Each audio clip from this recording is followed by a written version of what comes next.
Hello, everyone, and welcome back to another episode of Evil Man.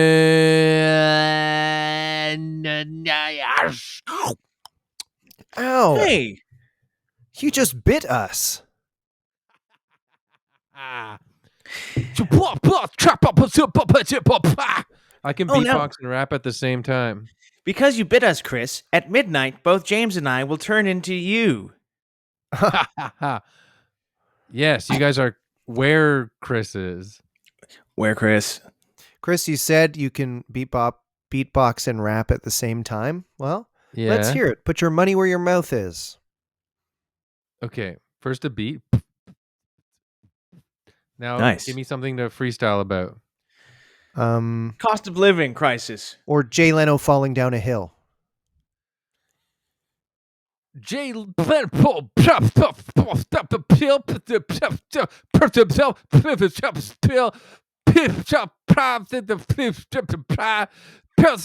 patient. It's inflation.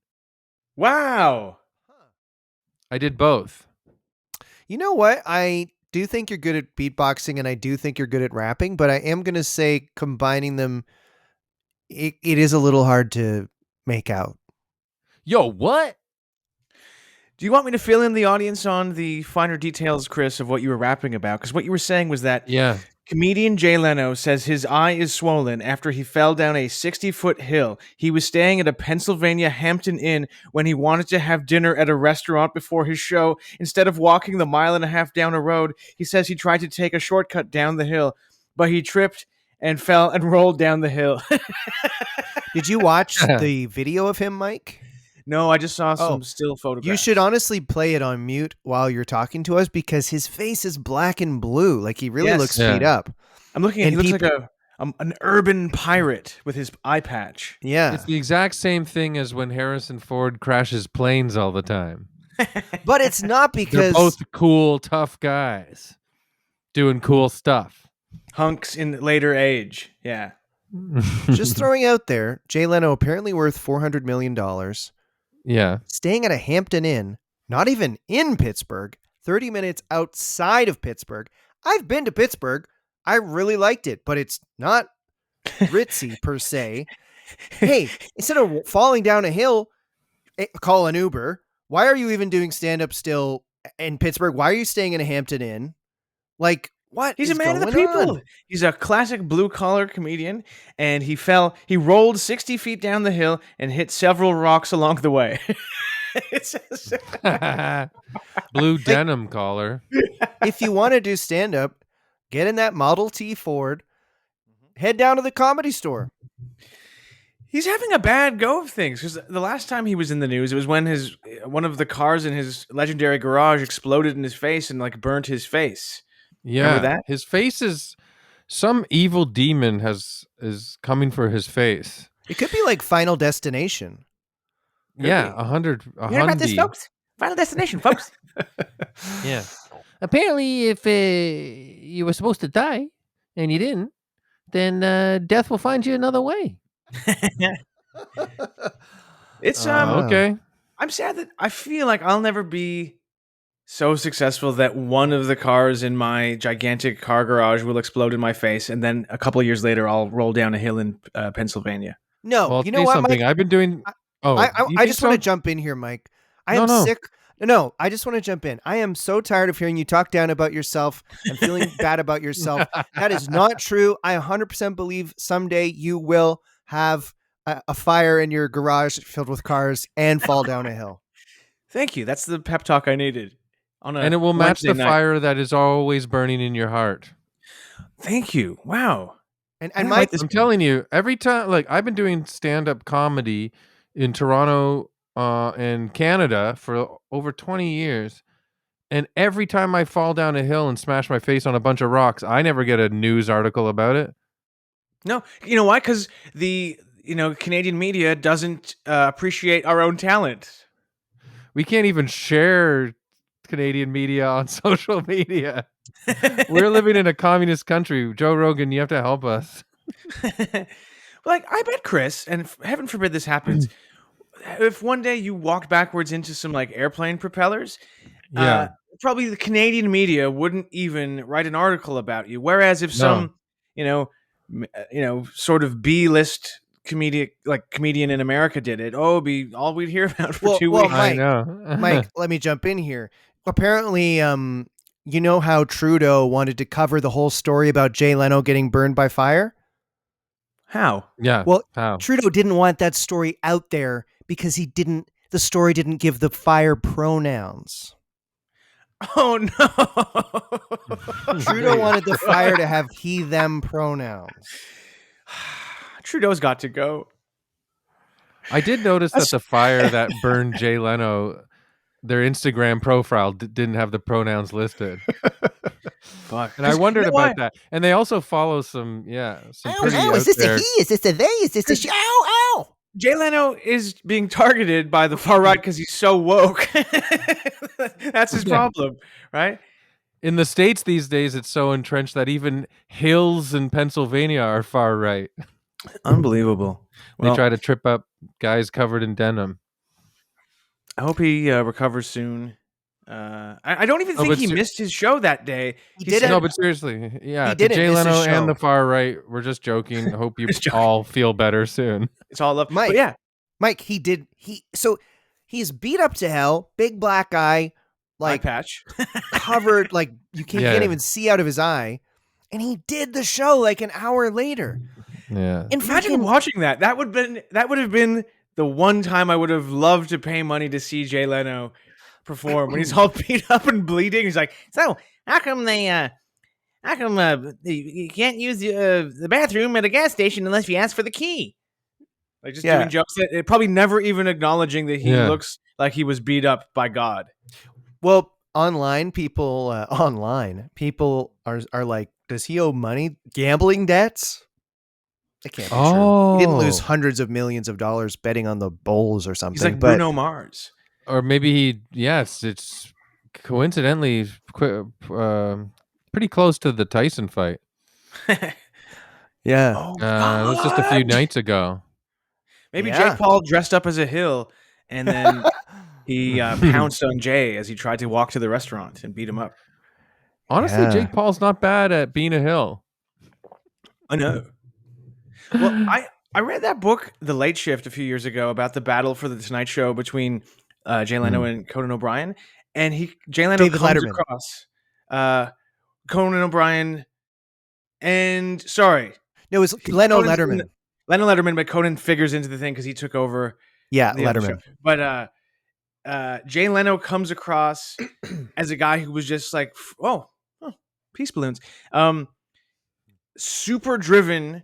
Even as a young comedian, and just like every single night, and like the most professional. He never drank. He didn't socialize. He was just like laser beam focused on like his career. And he even when he hosted the Tonight Show every weekend, he would do casinos and stuff. And the famous thing that everyone says, he never spent his Tonight Show money, and he lived off of doing stand up. He's never used his Tonight Show bathroom that he put in his mansion either, and it's beautiful. Yeah, there's like rooms full of rotting Tonight Show hors d'oeuvres. Yeah, he's never eaten Tonight Show food. He still has it. He wouldn't even use the Tonight Show green room. He would sit in his car on the far end of the lot, and it was really inconvenient. And he wouldn't. Yeah, the guy's a real. He has a green room in his mansion because it's called the green room because that's where all the old hors d'oeuvres are. Ham covered in mold.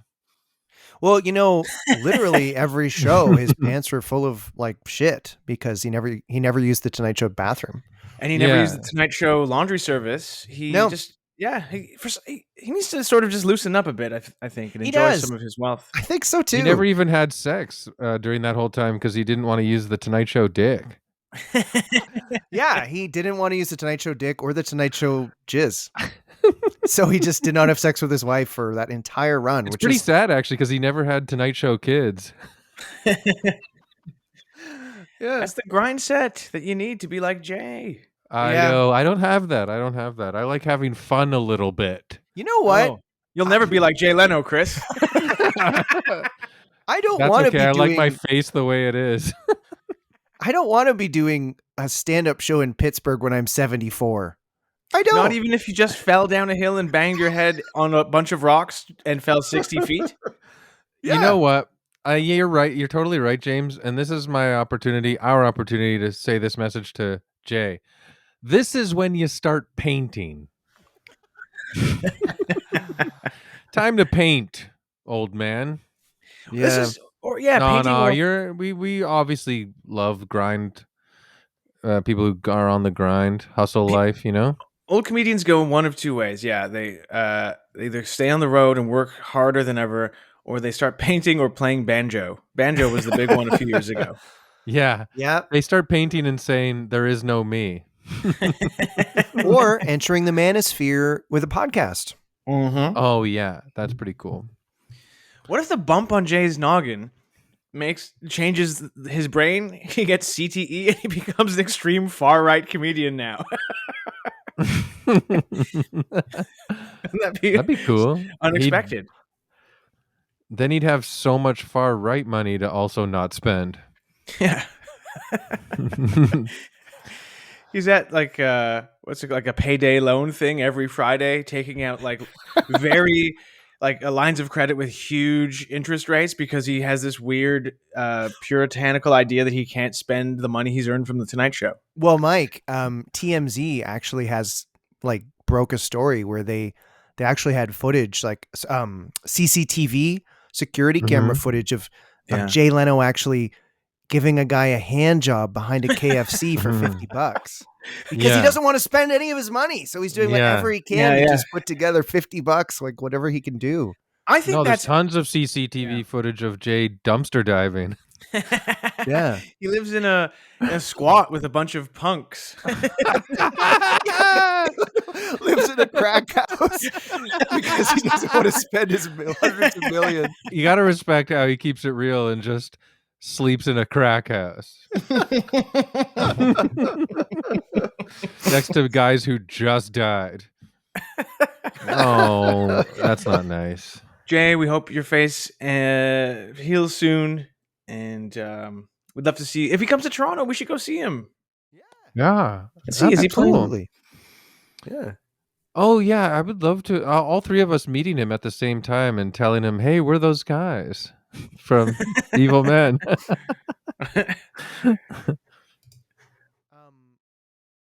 Who is his? Remember, Kevin Eubanks was the Tonight Show band leader. Absolutely. I remember Ed Hall was the announcer, and he'd be like, "The Tonight Show with Jay Leno and me.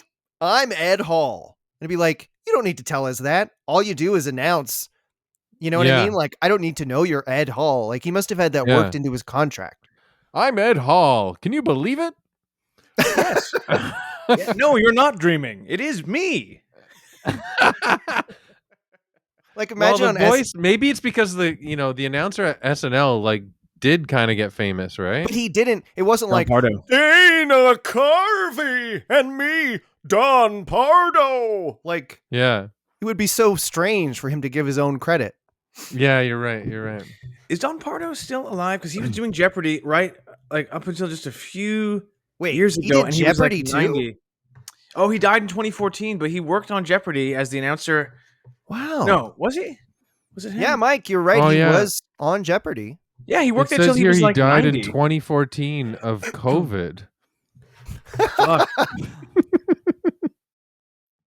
But Mike, he wasn't the Jeopardy guy that we know and love. He wasn't the guy who talks like this. It's Jeopardy. That's a different guy. Don Pardo must have done Jeopardy back in the day.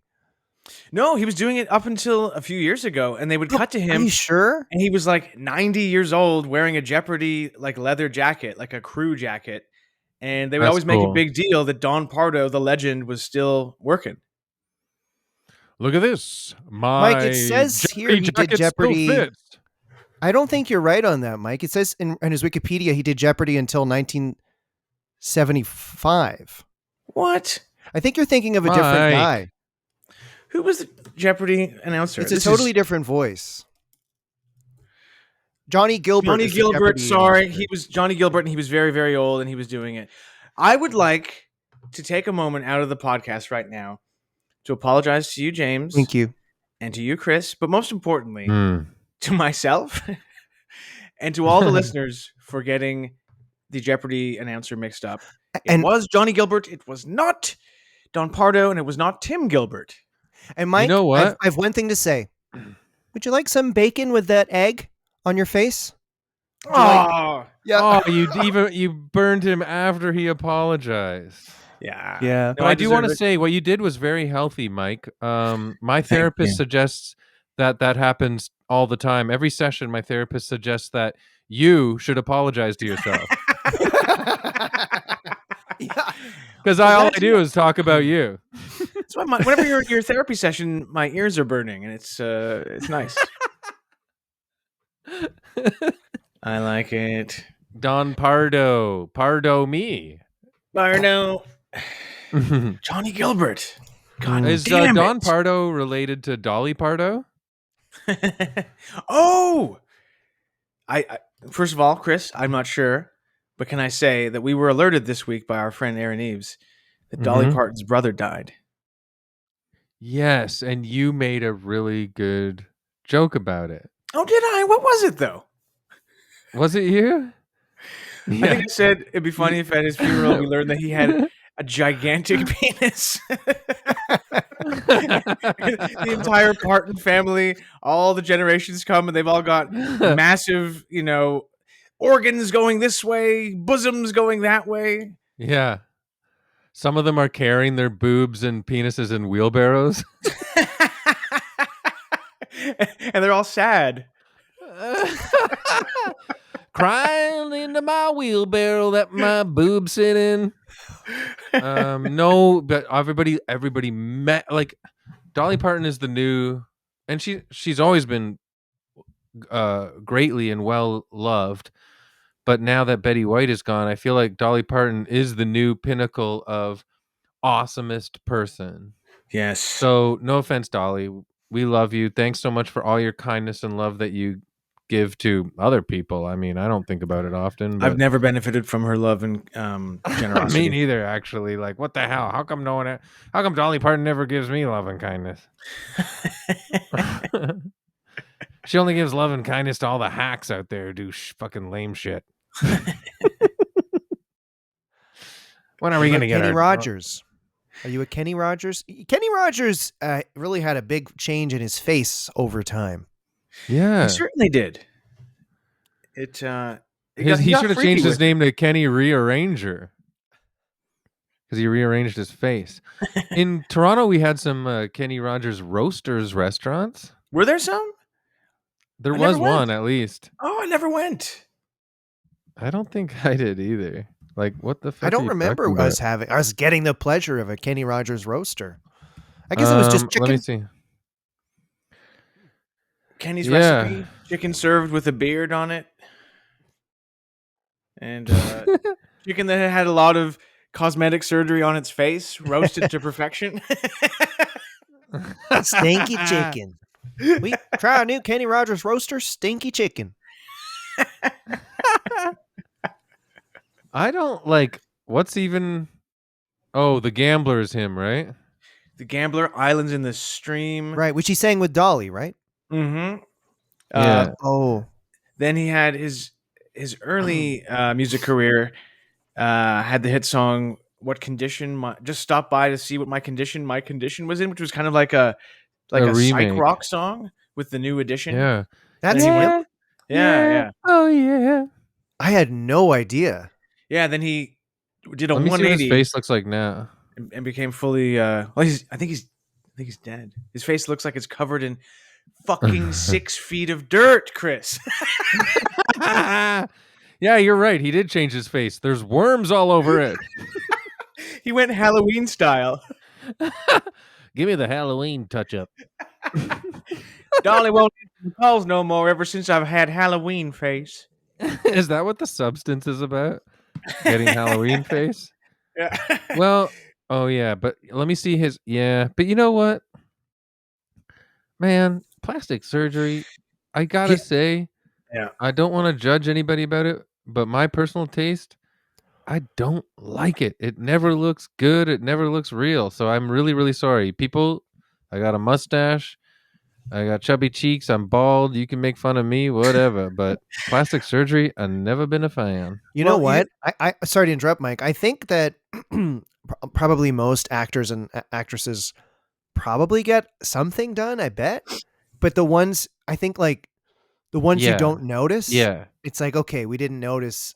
But it's bad when you notice, I think. When you're like I it guess takes you there's out of like a the difference yeah. between like yeah, everybody like Botox is 100% regular now. Regular Mhm. people do it. Um, but like what? Yeah, we're talking. I'm talking. Yeah, no, it's too judgmental. But you know what I'm saying? I Should would we call it. I would call it. They call it reconstructive surgery. Hmm. Is that it? That's different. Plastic That's like if surgery. you're in an No, that's different. accident. That's like when you. Like Jay Leno would need that. That's if you like lost a head and they need to start Yeah. from scratch. should we do a bonus episode where we pay to get Tim Gilbert Botox? I Yeah, would love it. And a bubble butt, I I think. would Oh love my that. god. Brazilian butt Yeah, lift. I Tim think would that'd look be good. Tim would look cool with a Brazilian butt lift, I think. But did you see? Damn. Did we watch? Someone sent a. There was a video on Instagram of a woman complaining that because she had a Brazilian butt lift that airlines gave her a hard time, and so now she Mhm. has no choice but to travel by private jet. Oh, Which did I send that to you guys? maybe, but My algorithm seems to cherry pick those out for me. I guess you have no choice if you got a BBL, but to, get But it travel was by private like jet. psychedelically Big? bucks but big. Yeah. I like how no offense Tim if you're listening, but I like Tim's shorter than us. He's a shorter guy. No offense. Um no offense, but like no, it's just like, he's a bit shorter. And I think short guys with huge butts look awesome. That's what I'm saying. We need to get Tim the best butt money can buy, Yeah. and cheek We need implant. to get like imagine Tim having to fly a private jet because of his big butt. I would love it, and he deserves it. Moreover, Yeah, there's in the video it shows a restaurant giving her literally 2 chairs for her table for each butt cheek. that's a disability that I people mean, don't really maybe talk about. but she's living her best life. Like 100% she's happy and she feels Yeah. awesome and all the comments are like you go girl, So like maybe if you sign up for the Patreon, we'll put the link to the vid in Well, the Discord. And then we'll kidnap Tim, take him to Brazil, and when he wakes up, he'll have probably the nicest ass in Canadian comedy. I just have to be honest. I think having one of those really wide butts like this woman we're talking about, I just don't see it being worth it. I think about my bathroom in my condo, and it's just a Mm. small little bathroom, and the tub is right next to the toilet, Yeah. and the sink is right on the other side. Yeah. If I had a Yeah. butt 3 times as wide as my butt, Mm. I'm not fitting on that toilet. My butt's sitting on the tub. Well, No, maybe. honestly, your bathroom, because obviously Mike and I know it. We've both peed in You've it many used it. times. Yep. We've And it's a we dream fucking toilet. used It's a it. dream toilet for us. Yeah. Um, I think that yeah, like your big butt in that toilet. I mean, your big butt in that bathroom. That's all it would be. It would Yeah. just be like you'd be knocking perfume over, Pardon me? conditioner. And you know Yeah, what? If you wanted to it have would a just be bath, your butt in that room. I if don't you even wanted to think have your a body bath, would go in. if you wanted to have a bath, you'd have to do it like vertically. You know what I mean? Like you'd have to sit. You couldn't sit long ways. You'd have to kind of sit cross-legged with your butt filling up the width or the Hey, the I length. love baths, and I'm like just a pr- pretty regular 5'8" guy. And sometimes when I'm in a bath, I feel like I'm in a puddle. You know what I mean? Like just a nude man in a puddle. And Chris, how bad is it when you're in the bath and you see your damn penis? It doesn't look good in Like a in bath. what? I no, it doesn't. Um, That's why I never take a bath. I'm a shower guy. I jump in, close my eyes, shower as quickly as possible, leap out, get the hell out of there. Smart. Do you guys ever have this when you're walking somewhere and it's cold out and you're wearing like tight jeans or something? I can't find that video, but be honest, your shaft kind of gets shriveled up into your sack a little bit. Do you kind of know what I'm talking about? I Like definitely. it minimizes when you're walking outside. Minimize. I guess I'm not sure about the walking exactly, but I've definitely had a moment or two where I thought, "Oh, for Christ's sake, this is ridiculous." I mean, don't worry. Most people know, like, the penis has moments where it protects itself and cowers to a degree. Let's put it that way. A regular Mm. penis. Mm. I always thought that's the perfect time to pull down your pants and say to someone, "Hey, come over here and jack me off."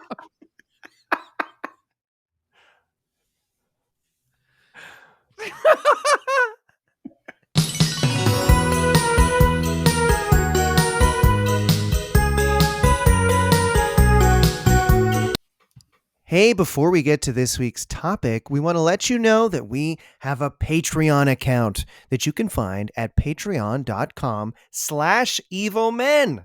And if you sign up, you get 2 bonus episodes a month, and you get to join our Discord, and you help us out, which we would appreciate deeply so much. So please check it out, patreon.com/evilmen, and please rate us 5 stars on Spotify and iTunes. And one thing that I don't know if we've mentioned before, it's sort of a bonus for people who support us on Patreon. Once a week, we will decide one of our Patreon subscribers, and that night we will all have a dream about them. And it's nice. We get to know them in our dream. We get to hang out with them. We sort of build a nice bond. We do dream stuff, like we can fly and we can, travel in time and do all sorts of crazy stuff. Lucid dreaming. Lucid dreaming, yes. And sometimes there's violence. Yeah, like any dream, there's usually violence, right, guys? Yeah. Remember that one Patreon subscriber that we took out to the seafood restaurant that was on a cloud? Oh, yes. I ate a little too much that dream. Sometimes it's weird going to a seafood restaurant in the middle of a landlocked city. Mm-hmm. But then think about it on a cloud. You're not even close to water. No. But they got the fresh fish up there. Yeah. I just want to say thank you to all the Patreon subscribers, everybody who listens and shares the podcast and says, you want to hear something stupid or you want to hear something funny, and they share it. It's really nice. And the people on the Discord, right now in the book section on the Discord, I keep saying these different books I'm reading, and I just want to come out just for the Patreonios. Like, I'm not finishing any books right now. I don't know what the fuck to read. So don't listen to me. I'm going crazy. I can't stick with a book. I also want to say, remember that girl we were talking about just earlier? I was doing research while James was talking about the Patreon, and it's at Gracie Bond. Check it out. She's living her best life, and it's really cool. But anyways, we want to maybe try and raise funds so that we can get Tim Gilbert there, same as Gracie Bond style. In her, yeah. Hopefully they can meet. They can travel in a private jet together. That'd be sick. And also, it wasn't me that shared it. It was another friend. So I can't take credit for discovering that. But all our algorithms are nuts. Well, there you go. Patreon.com. You can honestly delete that. It's that sucked. Mike, you picked the topic this week. I certainly did. And I'm excited to tell you guys this story. It's like yours last week, Chris, because, the world is in quite a state at the moment. A lot of people are very stressed out about recent political events and different conflicts around the world. So we're taking a little bit of a break, I think, from murderers and sexual abusers and dictators. And like James, you did the Barefoot Bandit. Chris, you did Lucas Chodnowski. I'm going to do kind of just a silly guy. Oh, Mike. But cool. He could have caused major danger and death. Oh. So our story is set this week in a little town called New York City. Ever heard of it? Dun, dun, dun, dun, dun, dun, dun, dun, dun, dun, dun. You guys like No. New York City? Tell me. Where is it? Um, It's a little bit to the east and a little slightly to the south. Oh, yeah, it's not too sounds far from fun. where we are. 1 hour flight on Porter Airlines to New I Jersey. don't travel that much outside of Toronto because Toronto's the biggest city and it has everything. So I don't feel like I need to go anywhere else. Well, you're very different from today's topic. A man named Thomas Fitzpatrick, a nice, strong Irish New Yorker, from the 19. I guess he was active mostly in the 1950s. We'll say, but I'm going to send you a picture of him right now. I'm texting you a picture of Thomas Fitzpatrick, who made the news twice in his lifetime. He's got sort of doesn't look very happy in the picture. He's got sort of a big, meaty potato head there. Yeah, I'm But trying to looks think of tough. who he looks like. He I don't know. There's an actor he vaguely resembles. It's kind of like Tony Soprano's son grown up or something. I don't know. Hmm. he looks like a classic New York guy. And I'll tell you a little bit New York about all over his face. New York's. Hey, I've got my face on top of my neck over here. So Thomas Fitzpatrick was born in New York City, NYC, in 1930 in the Upper Manhattan neighborhood of Washington Heights. I've never been to Washington Heights. It's even north of Harlem, like 175th and up kind of area, I think. He not a ton is known about his early life, except we know he served in the U.S. Marine Corps in the Pacific Theater of World War II. According to Fitzpatrick's brother, he lied about his age in order to serve in World War II and joined the Marines at the age of 15. So he was one of those stories of like, yeah, they were just letting like 12-year-olds join the army at that point. I would not have wanted to join World War II when I was 15, flat out.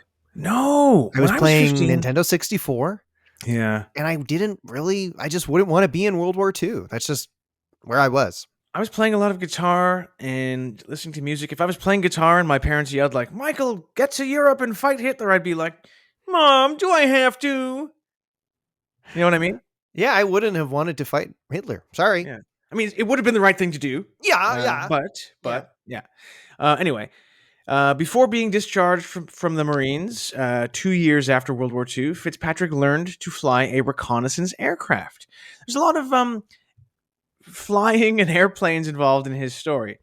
He was honorably discharged from the Marines, but instead of leaving the military, he joined the U.S. Army and he served in the Korean War. The guy can't get enough of a damn war. You know what I mean?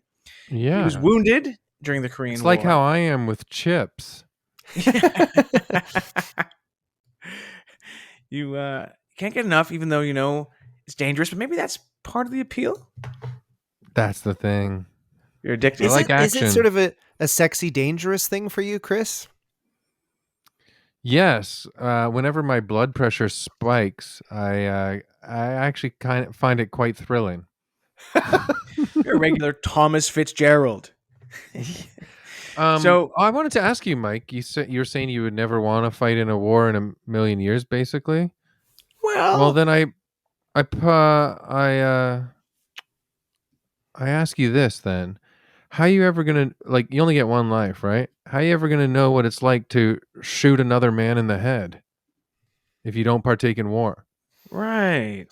See? And there are no legal consequences. That's the thing. I've You're changed my actually mind doing officially, and I want to fight in the war now. See, you're actually doing good when you do it Yeah. over there. Well, you were talking about going to Ukraine to fight Russia. Yeah. Volunteer to do that. Already booked my ticket. And then Trump got in and he started talking about going to Russia to fight Ukraine. Yeah, I'll fight anybody. I don't give a damn. Mike is so ready to fight for someone in this Russia-Ukraine thing. I just think it's important to fight a war. It doesn't matter what side you're on, right? So Fitzpatrick, though, he was injured in the Korean War, and he received the Purple Heart. According to one report, he was wounded while driving an ammunition truck to rescue some American soldiers trapped by communist fire. Oof. So he's a bit of a daredevil. He's got a lot of courage. He doesn't shrink back from a challenge, obviously. He eventually returned to civilian life after the army and the Korean War ended. However, he was known to be a restless soul. right? Yeah. And they say that at some point, Fitzpatrick became interested in being a pilot, so he enrolled in flying school at the Teterboro School of Aeronautics in New Jersey. By the time he was What? 26, he was working as a union steam fitter and a part-time airplane mechanic, and he's only 26. Teterboro. Teterboro. Teterboro. I'm picturing a donkey with long teats. Well, Come 26. in. I Sorry, think I just was. one sec. Oh, no Come problem. in. Thank you so much. Beer delivery. Oh, whoa. nice. Well, you remind me more and more of Thomas Fitzpatrick, and you'll see why that's true very soon. I was just gonna say Mm. Fitzpatrick has done all this by 26. I think when I was 26 was the first time I did. I think no, I was 24 when I tried stand up for the first time. Well, you're So not too yeah, I different from beat him. Thomas. I beat him on that front. Tommy had a crazy side, said Fred Hartling, an old neighbor of Fitzpatrick's, who talked about Fitzpatrick's early antics in the New York Times. Hartling's brother Pat was good friends with Fitzpatrick, and Hartling said the two were part of a wild bunch of friends, and they like to go drinking and be wild and stay up all night, right? But this So- is back home. This is no war. This is back in New York City and New Jersey. Yeah. So, Okay. what I've told you so far isn't very remarkable. Lots of guys fought in World War II and the Korean War and worked as steam fitters in New York City. But here's what makes Thomas Fitzpatrick stand out from the pack, okay? On September 30th, 1956, while attending a bachelor party at a New York City tavern called Joe's in Washington Heights, Fitzpatrick made a drunken bet. He made a bet with someone in the bar that he could travel from New Jersey back to Washington Heights in northern Manhattan in 15 minutes. And it escalated. Things got out of control. A bunch of guys drinking at a bachelor party. We've all been there, right? Mm-hmm. Mm-hmm. Here's what happened next. Fitzpatrick then, while drunk, drove to his flying school in New Jersey, stole a small single-engine red and white Cessna 140 with a 32-foot wingspan, and flew it back to Joe's, the St. Nicholas Avenue bar where he had been drinking earlier that evening. According to the news, Fitzpatrick had just enough time to have a nightcap with his buddies. I'm going to send you some pictures right now of the plane he landed on the streets of Manhattan, Oh my drunk God. out of his mind at 3 a.m. So just to describe it, it's like what looks like one of those private little Cessna planes on this super busy looking Yeah. like New York street, just like on the street. I Keep in mind, he love was this. drunk while he drank this whole thing. Yeah. He could So- have landed on people. So it was 3 a.m. and apparently the streets were pretty deserted at that time, but it's still New York City, Yeah. right? So reportedly, Fitzpatrick tried at first to land the plane in a nearby park, but it was too dark to see, so he opted for the street instead, and he made a drunken precision landing on the street in front of the bar. When people woke up the next morning, they were amazed to find that a small plane was parked in the middle of the city street. That Genuinely incredible. is The impromptu landing. he was like an adrenaline junkie, I guess. He's not fighting in the war anymore, and he's got to do Yeah. something crazy. Yeah. He needs to keep it. Yeah. It's like Crank. Yet again, it's like the movie Crank with Jason Statham and Amy Smart. Yet again. Awesome movie. Yeah, he must have been addicted to, fighting in a couple of wars and seeing all that action, then coming back home. I think that the trauma of fighting in World War II affected a lot of people, and it Yeah. must have been so strange to try and reintegrate into civilian life. And I guess he missed the thrill Some of people flying. came back from war with PTSD, and some people come back from war just way more awesome. And that's Thomas Fitzpatrick all over. So his successful landing made the news, and he became somewhat of a hero because it was like a funny story. There were some people in the news who talked about how they saw the plane landing. Local resident Sam Garcia was just a kid when he saw Thomas Fitzpatrick's plane in the middle of the street. The sight of an airplane in the middle of the street was so unexpected that he didn't believe it was real. I thought maybe they had trucked it in as a practical joke because there was no way a man had landed in that narrow street, Garcia recalled. If it happened today, they would call him a terrorist. lock him up and throw the key away. Yeah, that's how crappy everything is these days. You can't just land a plane drunk anymore outside your home bar. A It's white guy almost with like the last name Fitzpatrick is flying a plane. He must be, I'm sure they often, gets called a terrorist. He's yeah, he could have been from the IRA. Yeah. he's part of their urban flight division. Yeah. So Fly a plane into a building. Yeah, that'll show him. I mean, I find it hard if I'm drunk to like sometimes just like get my key in the door. I can't imagine drinking and driving to an airfield, stealing a plane, then flying it perfectly onto a city street. My favorite commercial for Lucky Charms is when the kids go to the leprechaun, "Hey, give us a bowl of Lucky Charms," and the leprechaun drunkenly goes, "Fuck you," and jumps in a plane and flies away.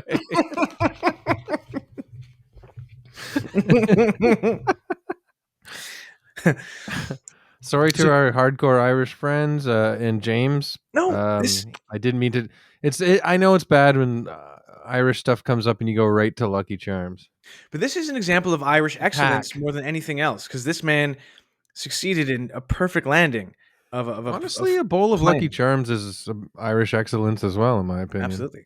So, despite the danger Thomas Fitzpatrick could have caused with his stunt, it was hard to deny that he had performed a near impossible landing, flying through a narrow public street boxed in by high buildings, cars, and lampposts. The New York Times itself called it a feat of aeronautics. In fact, even the police were impressed, guys. The NYPD, despite their suspicions against the pilot's claims that he landed the plane in the street due to engine trouble. So he told them that he had engine trouble and had to land his plane, but he was like clearly drunk while he was making up this story. Yeah. Mike, he reminds me of Sully. Yes. Yeah. Some of the great New York City pilots, Sully Sullenberger, Mhm. Osama bin Laden, or Mohammed Atta, whoever the 9/11 guys were, and Thomas Fitzpatrick. Yeah. Yes. He also reminds me of guys I used to play hockey with who would drive home super drunk. I had a high school teacher who didn't give a shit at all. It was it was an economics class, weirdly, in like grade 12 in Orangeville. near Orangeville. And this guy had been a business owner, and he just didn't give a shit blatantly. Like, people just cheated, and people were like totally looking at their books during tests. He just didn't give a shit. Yeah. Totally cheating. Like, he did not care. And he told us about drinking and driving. He was like, we had this weird accent. He was like, sometimes you don't think you drink that much, and then you get in the car and you get home and you fall into the snow and you go, oh shit. Like, it was crazy. He said that to his high school students? Yes. He talked about falling out of his car into the snow. Well, that's the only reason why I mentioned Orangeville, because if people in Canada or Ontario know it, they know there's like some wide open rural roads around there. What subject So did he here teach? your teacher was driving wasted down those roads all the time. Woo! I'm a teacher in Canada.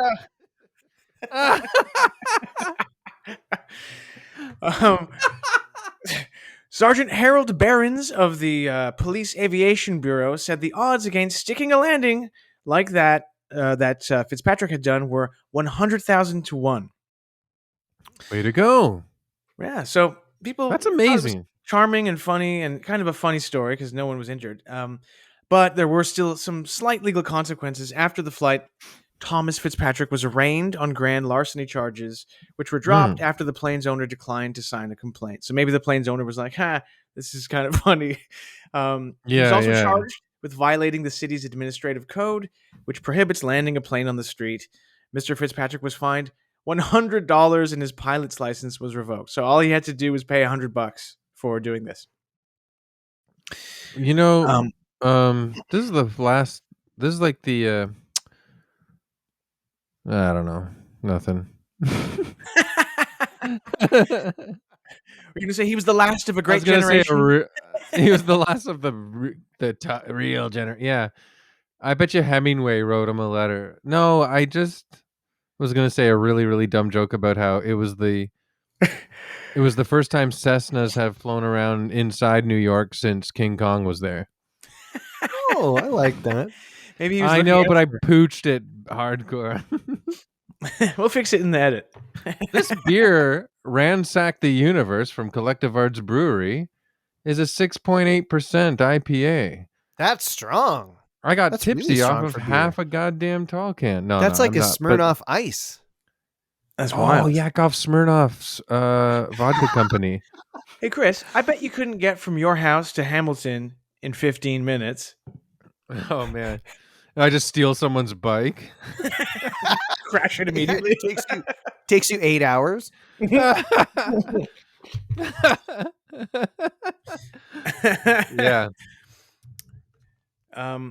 So yes, the judge after his flight, magistrate Edward J. Chapman said, "A great many terrible things could have happened," and he set a $5,000 bail as a deterrent to other foolish young men who get drunk and fly a plane. All right, so he managed to get away with it, which is pretty wild, and that's the story of Thomas Fitzpatrick. Oh, wait a second, it's not the end of the story of Thomas Fitzpatrick. What? Sorry, I'm getting ahead of myself. You tricked us. So he's paid $100 fine, lost his pilot's license, gets back to his life. He's working as a steam fitter and an airplane mechanic. You know, he's married, living in New Jersey. But 2 years after this street landing, on October 5th, 1958, Thomas Fitzpatrick was out again drinking in a bar in Washington Heights. He likes to drink. Maybe he was, dulling the pain of what he'd experienced in World War II and in the Korean War. And he's in a tavern and he meets a man from Connecticut. And this guy, this man from Connecticut, he doesn't believe Fitzpatrick's story about landing a plane in the street 2 years earlier. Right? The guy's like, yeah, right. You're not the guy who landed the plane in the street. You're full of shit, right? And Fitzpatrick was quoted as saying, "I never wanted to fly again, but fly he did, if only to prove his new drinking buddy wrong." The two men drove from the tavern together to Teterboro Airport, where Fitzpatrick picked up the single-engine plane that was sitting on the tarmac, a red and cream single-engine Cessna 120. Just like the first time, Fitzpatrick flew the plane smoothly onto the streets of New York City, landing the plane on Amsterdam Avenue near 187th Street at around 1 a.m. You know what? It's insane that you're addicted to landing planes in the city While you're drunk. while you're drunk. Oh my God. There's so many other things I want to do when I'm drunk. Like you it seems like the guy, all it took was the guy saying, that wasn't you. Like someone would really have to tease me a lot to get me to steal a plane and land it on a street. It reminds me of like when someone would call Marty McFly a chicken. Yeah. He'd have to race. And this guy couldn't just back down and be like, yeah, all right, well, I know I did it. No, he had You know to. what else Oh, sorry. You know what else I thought when you were saying that he probably was a heavy drinker because of everything he experienced in the war, the trauma, etc. While you were saying that, I thought, then why do we drink so much? Because we weren't in the war. Yeah, because we have trauma from not going to a war. Because our grandfather's ghosts think that we're weak men, so we have to drink the pain away. You know what? I'm not ascribing to the alt-right sort of like philosophy these days just because it's so damn popular. But I do think that we are not real men. Fair enough. Right? Not going to argue with you there. Check and point. So, Mate. Mate. Check and point. You know what? I'm out of here. I'm going to go fly a plane out of here. So Fitzpatrick has landed a plane on the streets of New York City in front of a bar, drunk, in the middle of the night for a second time. This time, however, the streets weren't deserted. There were several witnesses who saw his daredevil landing up close. A guy named John Johnson, a local carpenter, was riding his motorcycle in the streets just before he had to pump on the brakes to avoid colliding with Fitzpatrick's plane. He said, quote, "I saw something coming down. I didn't know what to imagine. I slammed on my brakes, and a plane skidded over the top of my bike and made a perfect landing ahead of me. I saw a man get out and run towards St. Nicholas Avenue." What was he running to? I guess to get away from the evidence. I don't know. A Did bus he have to driver. go? Did he have to run all the way back to Teterboro to tell his friend, "See, I did it"? Yeah, I don't know. I don't know if the guy was with him in the plane or what. So was there another big news story the next day? Yes, and so these were some eyewitness accounts that were in the news the next day. So there was a guy on a motorcycle, and there was a bus driver named Harvey Roff, who was sitting in a parked bus when Fitzpatrick flew right over the bus, and he instinctively dove to the floor, afraid that the plane was going to tear open the top of his bus. He said, "He landed alongside of me. The plane hit the ground and bounced 20 feet in the air. I think he was going to take off again. Then he hit the ground again and taxied down to 187th Street. What the hell could you say if they ever pulled you in on a safety hearing for having an accident with an airplane?" said the bus driver. Harvey He was Roff. This guy was truly the Osama bin Laden of landing planes safely. Yes. He was very good at He it. should have trained terrorists to abort. Does this mean that If you ever need to abort the mission, talk to old Fitzpatrick over here. Just take her down over on Amsterdam Avenue. It makes you think that like World War I and II were just fought by drunk men who won by a fluke? And I think that's why that generation is thought of as being so awesome. Yeah. Didn't they Cigars, say booze, floozies. Playboy magazine. No, not yet. Not yet. Not till the 50s. Playboy's 55. Oh, I Chris, mean, nice. or maybe around there. Um, Also, don't the they- first Playboy that had the Marilyn Monroe pics, without her consent, they just printed them.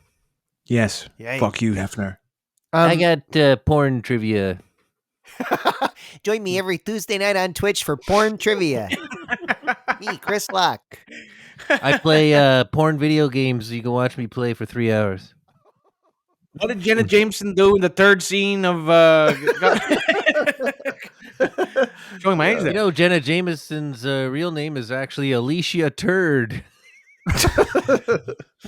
Just kidding, Jenna Jameson. If you are a fan of Evil Men, I don't know what your real name is. We don't know Trying to be what your funny. real name is. I don't know what your real name is yet. So remember the first time Fitzpatrick Oh, landed a God. plane in New York City? He sort of got off with a slap on the darn wrist, $100 fine, and he lost his Yes, pilot's license. it was cool and funny. This So was unlike- strike two, I'm This guessing. was strike two, yeah. So unlike the first time, Fitzpatrick fled the scene once he had landed the plane. Newspapers reported that he jumped out of the plane wearing a gray suit. That's another detail. He was wearing a gray suit when he ran out of the plane. He later turned himself in at the Wadsworth Avenue police station, telling officers that he just happened to be in the neighborhood and heard that police wished to speak with him. Wait, what? It was like he must have been the only suspect in this case. Yeah, And he went in drunk and was like, "I hear Yeah, that who perhaps else is you're like looking to the have a word Cessna with me." Bandit at this point. He wasn't as lucky with the, The law Cessna the Bandit second time and around. landed.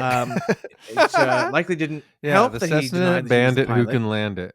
and he only confessed after Mike, several can you witnesses hear us? Are you identified him frozen? as the Yeah, pilot. Mike looks frozen At his to me arraignment too. hearing, Mike looks the frozen, magistrate or said that he's Fitzpatrick like had come down like a frozen with marauder from humor the skies. because he thought what we Imagine. said was so funny. So for his Yeah, second it's a street nice landing, photo of Mike. Fitzpatrick was a charged with beautiful grand photo. larceny, Or Actually, dangerous still and reckless frame. operation Should of I the take a plane, screen grab just making in an case? unauthorized Yeah. landing in city limits. I don't know how to and do it. violating the Civil Oh, Aeronautics well, I'll do it. Administration Hang on. regulations No, I got for it. flying Okay, without a you got valid license. Smile. Judge John A. Mullen sentenced him to 6 Mike months will in be jail happy with this for bringing the freeze stolen frame. plane It's, into the city. It's a good side for him. He does. His face has like no went wrinkles behind bars at this all time. in this image. Like it's literally smooth as a Ken doll. He's got beautiful skin. Well, Suze has been on him for like using proper face wash and I think Yeah. moisturizer, and it's about goddamn time. I mean, we know that episode where Mike was saying he washed his face with bars of soap. It's like, Mike, get a proper cleanser. Okay, look, Mike is frozen right now and he can't interject. So let's No. take this opportunity, James, to just admit to each other that Hello. Suze has turned Mike around 100%. Oh yeah. She's I got mean- him on the path to like physical beauty standards that he never considered before. I know. Like, Mike rocks one painted fingernail now. Yeah, And he exactly. never used to do that. And he has got a gold chain. Yeah. It looks so dope. And Yeah. he's got an anklet. He's got an anklet.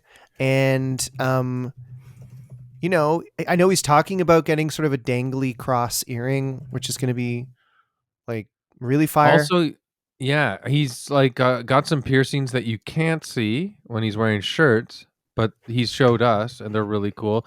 So let's just take this time while we're waiting for Mike to jump back in and not be frozen to say to Suze, thanks so much for upping Mike's game here because he looks incredible. He's in his 40s I now. I know. think we all know that. Yeah. And Well, he Mike is texted rocking me. it. Mike just texted me. I can't see or hear you. And I'm like, Yeah. well, oh, there he's back. Mike's There he back. is. Oh, what the hell? Mike, Oh, it's Mike. okay. We kept recording. We're all We kept good. recording. Do not edit it out. It's delicious surprise material for you when you come back on. All When right. you So check it out. did you hear me say that he had come down like a marauder from the skies? No. No. So what's the last thing? Did you hear about his sentencing? So you were just talking and you didn't know we couldn't hear you. Yes. Oh my gosh. Well, I think the Nope. last thing we heard was The bus driver? He just happened to be in the neighborhood, he told the police. pretty much around there. All right, let me take it from after that then. Weird. So Fitzpatrick wasn't as lucky with the law the second time around. It didn't help that he tried to deny he was the pilot who landed the plane, and he only confessed after some of the witnesses identified him as the plane's pilot. At his arraignment hearing in court, the magistrate said that Fitzpatrick had, quote, come down like a marauder from the skies. Very I poetic. love that. Honestly. Yes. Yeah. Poem. Anytime poetry gets like mixed in with legal proceedings, I love it. Oh, who'd you get? Oh, I got the poetic judge. I got Mr. Fancy Pants thinks he's William Blake over here. So for this second street landing, Fitzpatrick was charged with grand larceny, dangerous and reckless operation of a plane, making an unauthorized landing in city limits, and violation of Civil Aeronautics Administration regulations for flying without a valid license. Yeah, like this Judge. is, honestly, this is too much. Yeah. He You're pushing it. The judge sentenced him to 6 months in jail for bringing the stolen plane into the city. You're going to jail. I hate They to should say have it, also but sentenced him to, we're just going to put the beers over here. I hate to say it, but the judge is right. I think you're allowed maybe once in your life a drunken plane land at a, you know what I mean? But not twice. Yeah, every dude knows you get one. Yeah. It's your your hall hall pass. pass. Yeah. Yeah. Yes. Oh! Here's what the judge said. The judge said, quote, your trouble is you do not know when to stop drinking. Mm. During the Right. sentencing. The last time you paid a $100 fine. If you had been seriously and properly jolted the first time, it's possible this would not have occurred a second time, and maybe you wouldn't be standing here today. There was no doubt in my mind that you were intoxicated and were in a measure dared by a drinking companion when you were in this silly, semi-intoxicated condition. Then the judge said, I bet you couldn't get from this courtroom to New York City in 15 minutes. Where the judge is like, I bet you couldn't go to jail for 6 months. You're on, judge. Easiest sentencing I've ever done. Fitzpatrick told the Yeah. New York Daily News at the time, quote, it's the lousy drink. Oh, the lousy drink got me flying planes again. Well, usually, like we've talked about, when I drink too much, I just text my friends to, weird messages late at night. Oh, yeah, I'll say. Getting in a plane and flying it and landing it in the city is much worse. Much worse. So, the aftermath, criminality Apparently, aside. Fitzpatrick had to fly a private jet too because of his butt cheeks were so big. He flew down to Brazil on a drunken bet and got the hugest ass. Oh my God. You know those big butts that show up in the algorithm that are like astronomically big and not proportionate to the rest of the person's body. Is the skin on the butt cheeks like stretched to the point where they're like transparent? I've never seen the butt cheeks in that scenario. They're always That's a great question. Yeah, the like, government is how hiding this much from does us. that butt skin stretch? Okay, Chris. How I'm sorry to much go back does- to the thing we were No, talking no. about in the beginning of this episode, but I'm bringing I up can't Yeah. stop thinking about it. I'm bringing up goldfish for the second week in a row. I I had this goldfish with Right. big bulbous cheeks. Yeah. I don't know why. I don't know if you guys Right. have ever seen that, a goldfish with big giant bulbous cheeks, which Yeah. Mhm. might be like it was almost like a Brazilian butt lift in the goldfish's face. And Chris, the skin on the cheeks was like translucent and like That's what I'm stretched saying. thin. I know And exactly. it's like, You're talking about like a bullfrog's throat, basically. yeah. So like maybe a person with a big giant, really big butt, like you can see through a bit to the fat Yeah. and muscle. You can see fish swimming around inside of the buttocks. You can see how the sausage is made. I am the shittiest guy. No. No, you're not. No, I am. No. I am. No, but honestly, it would be funny when your goldfish is blowing its cheeks out like that. You put a little thong strip down the front of its face.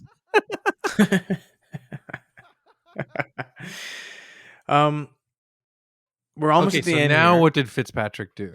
Well, this was the end of his criminal career. So, like I said before, he became sort of a legend for doing this, especially after the first time. He was like, "Oh, it's so funny this drunk guy did it." The second time he did it, people were like, "I think this guy has a problem." So, criminality aside, and despite the damage that Fitzpatrick's stunts could have caused, his superb flying capabilities were still what everyone wanted to talk about. It was a wonder. You had to be a great flyer to put that thing down so close to everything, said Fitzpatrick's old friend Hartling. It landed on a street with lampposts and cars parked. Mostly forgotten amid the long and extensive history of New York City, Fitzpatrick's stunts have yet to be matched. And given the extent of aviation security around the city since 9/11, they likely never will be matched or exceeded, right? You couldn't do that today. You'd be shot out of the goddamn sky. Oh, By, hell yeah. You'd be the fucking military. toast. You'd be Yeah. toast. If Fitzpatrick did that today, he'd be toast. If Fitzpatrick even tried to fly a plane anywhere today, you'd be fucking Trudeau's government. Shoot you down. So his impressively precise landings went down in history as some of the wildest drunken stunts to ever happen in New York City. But that doesn't mean there weren't consequences. As impressed as the police investigators were with his skill, Fitzpatrick himself acknowledged that he was one hell of a pilot. Others were less enthusiastic about the repeat offense. He worked as a steam fitter for 51 years. He had 3 sons and lived in New Jersey. He was married for 51 years to his wife, Helen, and he passed away on September 14th, 2009, at the age of 79. So he was aware of Sex in the City. He was. Oh my God. And Because I just think he he's was such- also aware that Simpsons got bad. yeah. Well, I just think of him as like such a New York guy Mm-hmm. and like Oh, Mr. yeah, New York yeah. in a I way, see and what you're saying. and you know, Jerry, Yeah. they landed the plane in the Yeah. street. What do you mean, George? They didn't land the plane in the street. It's an episode of Seinfeld. Yeah. right? Do do do do do. They should have done a thing on Sex in the City where Samantha is having sex with the guy who landed the old guy who landed the plane in the Amsterdam Avenue, but Yeah. she's bummed out after because his penis stunk or it was too No, small. it or doesn't work something. because he Yeah. is drunk. He can't. Oh, yeah. Yeah. he can't get it up. But Oh she's God. so turned on that he's such a Yeah. daredevil, but he can't get his darn penis up. Yeah. Have you guys ever tried to make love or get a BJ when it's too drunk? When you're too drunk, No, when the penis is too drunk. I don't think I've ever let my penis get. My You guys penis are get not drunk. coming with me on my penis stories this episode. You're not coming with me all the way, and I know that journey. every what? Okay, so Mike, I wanted to ask you one more thing. He Sure. clearly had a lust for adventure, like we were saying. He couldn't get the adrenaline out of yeah. Do ja do ba ja boo ga ja ga do ga ja ga do ja do ga ja do. Yeah. Choose life. Here Choose a career. comes Fitzpatrick yet again. Choose a plane. Choose getting drunk. Choose flying the plane onto the streets of New York City. We got John Mostyn over here. Toronto Scottish comic. What I wanted to say was he never got the adrenaline junkie fix desires ever again after that. He was never in the news ever again, and even he never did anything of approaching the craziness of flying a plane drunk again. Maybe he had a really active sex fantasy life with his wife. Yeah. Or maybe he just loved being a steam fitter and a part-time airplane mechanic so much that he lived his fantasies at work. I don't know. He would just be tightening bolts on a propeller of an airplane and daydreaming about flying it into a city. Yeah. I'm kind of, it's a sad ending, kind of. This guy had potential to just keep rocking the world with his craziness. Maybe the 6 months on the inside really, really shook him up. But this is the thing, you try to cage a bird, this is what society does to you. You live out loud and you express yourself, and society always shuts it down. And to me, that's the lesson of this episode. Society is keeping our young men from getting drunk at a tavern with their friends, and then making a bet, and then flying a plane drunkenly onto the streets of New York City. Also, I agree with the rules of society. It's confounding. But that's the story of Thomas Fitzpatrick, New York City legend. I like it. That is a very fun little story. And maybe, Mike, it is time to bring out the Evilometer. Whoa, duck, everybody! He's coming from the sky! And he's got vodka on his breath. And he's probably has some sort of trauma from fighting in World War II. It's the Evilometer! How dare you? Well, now is the time when we give our topic an evil score from 1 to 10. Ooh. And actually, I always go first. One of you guys go first this time. Okay. I need to think about it. I think it's time to roll out the awesomeometer. Because I love such and such Fitzpatrick. Thomas? Thomas. Yeah. Thomas. No, but I'm same as Lucas from last week. I'm giving him a 1. He's just partying, dude. I think it's bad that he could have killed someone with his plane when he's landing it. So, but you know what? Fate was on his side and he didn't. So, I like fun stuff. I don't like rules. I like crazy fun. So, whatever. Can you imagine if the streets had been full of people? It just plowed into a bunch of people and people in cars. He sincerely would have been a terrorist at that point.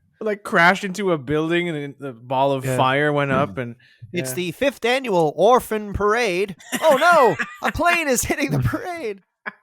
Oh no, he's drunk and he's Irish American. Why did we have the parade at 11 p.m.? I hate to say this, but I'm kind of relieved we don't have to find families for all those orphans.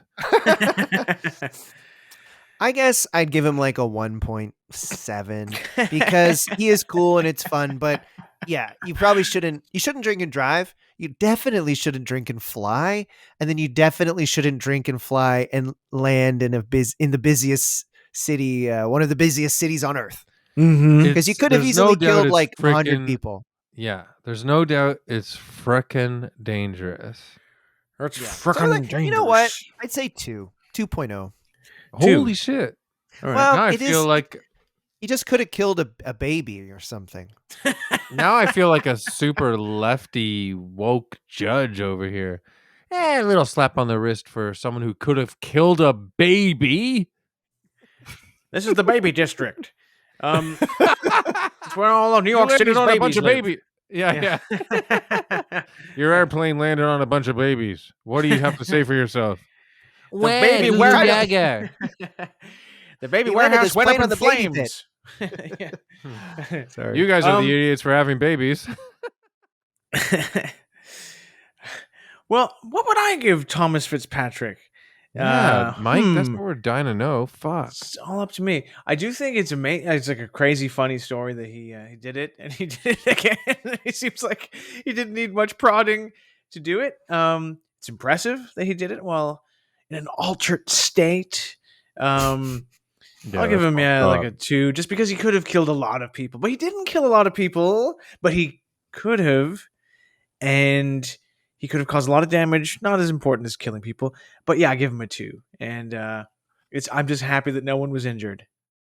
It's kind of like, Di- Mike, if you bought a Kawasaki X20 motorcycle and Yes. then you got really drunk and you said, "Hey, James and Chris, watch this," and we watched you drive it like 200 miles an hour down a dirt road, it Mhm. would be kind of like, "Wow, Mike, that was sort of pretty cool and Yeah. unexpected," but you know, kind of bad too because you could have just killed a bunch of people. Yeah. Yo, can I tell you guys a real thing that I should have said at the top of this episode? Yo Wait. yo, So, at the beginning of this week, speaking of dangerous Kawasaki moves, um, so my youngest daughter and her best friend, we know their parents because they're together all the time, and the parents live like a block away from us. So we always match up like at the end of a street and walk our kids together to school. And oh my god, like you know how like everyone's like running red lights now while they look at their phone and shit. Like driving is just insane in the city right now. Like it's extremely dangerous. People are getting run over all the time. It's insane. So me and my neighbor we drop our kids off. They go in. The bell rings. They go in. We're walking to the first street that we cross to get back to where our houses are, and literally a Sierra like pickup truck turns like full speed, and by full speed I mean like 20, 30, like nothing. It's but no sense of hitting the brake, nothing. I'm literally a little bit back. I jump back, grab my neighbor's arm, literally saved her life. And Jesus Christ. the car fully rolled through the fucking not even a crosswalk. It's just like a little neighborhood street. It fully rolled through and kept driving. And like I took pictures of it and shit. I know exactly what fucking truck it is. did you send But it to it's the like police? Can you no, do that? because I don't know. That's the thing. Like, what do you do?